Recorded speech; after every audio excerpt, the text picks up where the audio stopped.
Equals dawn spread thin and gray over southern England.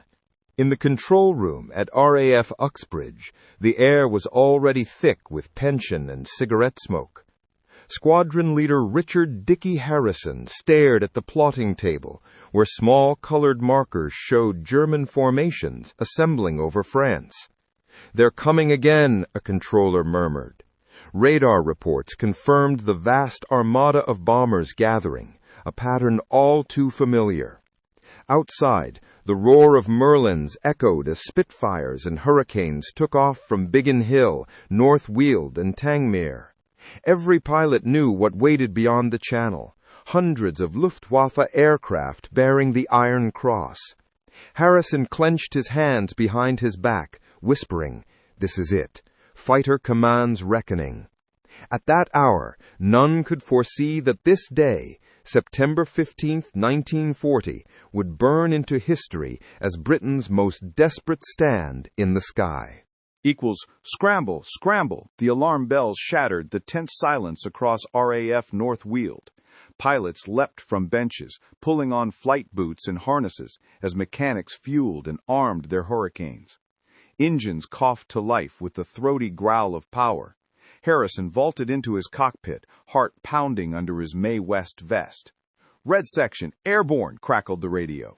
The sky above Essex shimmered as 14 aircraft clawed into the sunlight.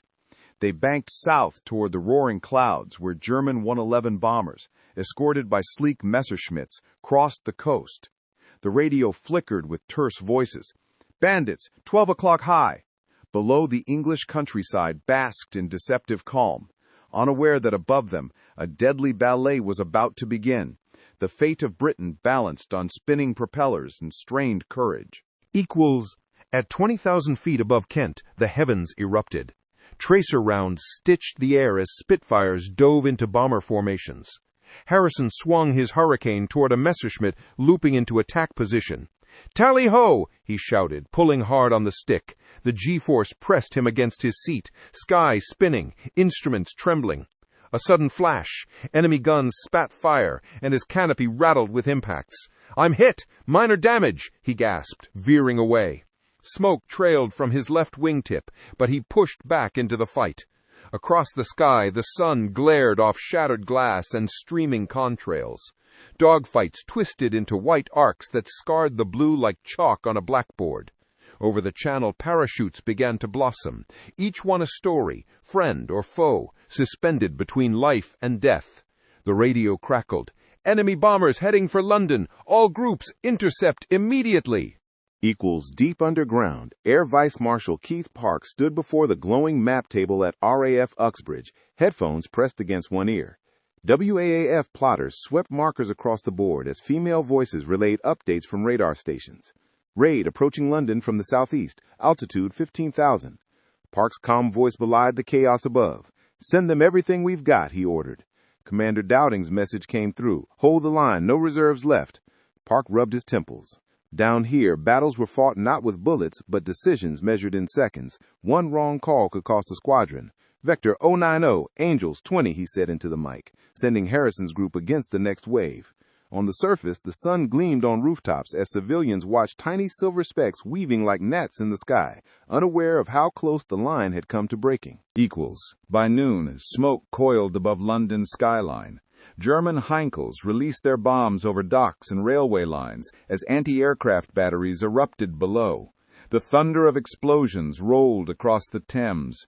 Harrison's squadron broke through the fighter screen, diving on the bombers. "Hold steady! Fire!" His guns chattered, tracers slicing through the gray cloud. A Heinkel lurched, one engine trailing fire, then spiraled down in a black ribbon of smoke.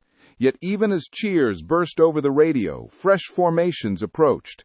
The sky churned into chaos, burning aircraft, falling debris, the scent of fuel in the wind.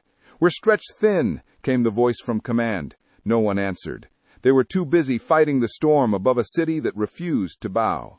Below, firefighters and citizens gazed upward, praying, listening to the unseen battle raging above their homes. Late afternoon, fatigue gnawed at every pilot. Harrison's arms ached from the strain of constant turns. Over Surrey, his formation collided with another wave from Calais. Oils streaked his windshield. He could barely hear the radio over the roar of engines. Then a shout.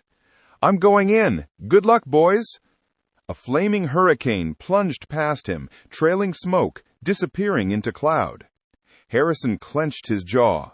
Grief had no place here. He pressed the trigger once more. Another enemy spiraled down.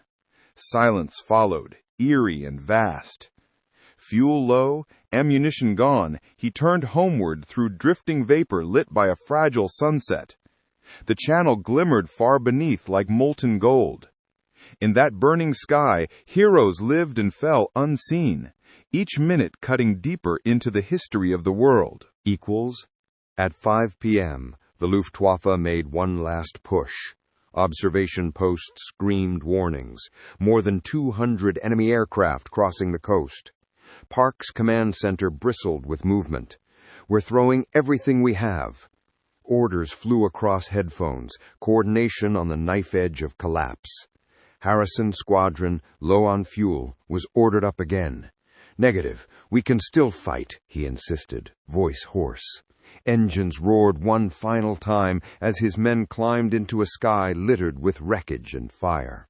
They dived into the bombers with reckless precision. For 15 minutes, hell itself seemed to hang suspended between heaven and earth. Then, as abruptly as it began, the enemy turned away, one broken formation after another wheeling east. The silence that followed was numbing, unreal. As dusk fell, radar screens cleared. The echo of engines faded into the distance. In the control room, exhausted WAAFs slumped beside the table, eyes red from strain.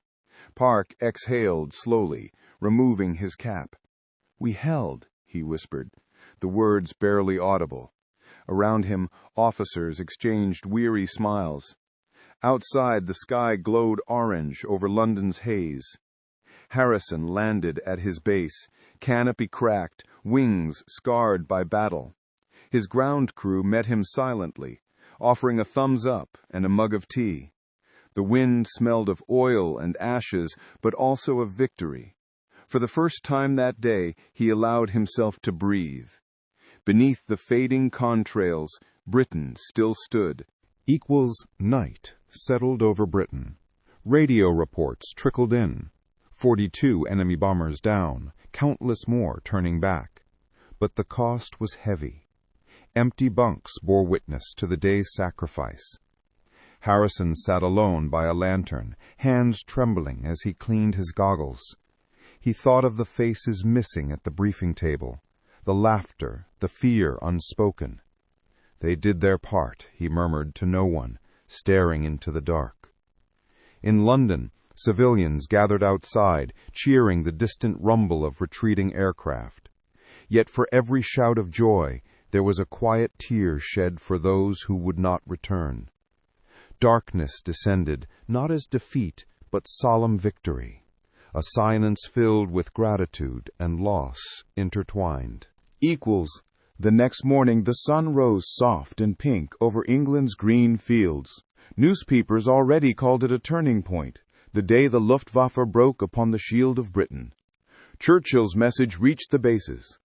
"Never in the field of human conflict was so much owed by so many to so few." Harrison stood beside his battered Hurricane, the metal still scarred from battle.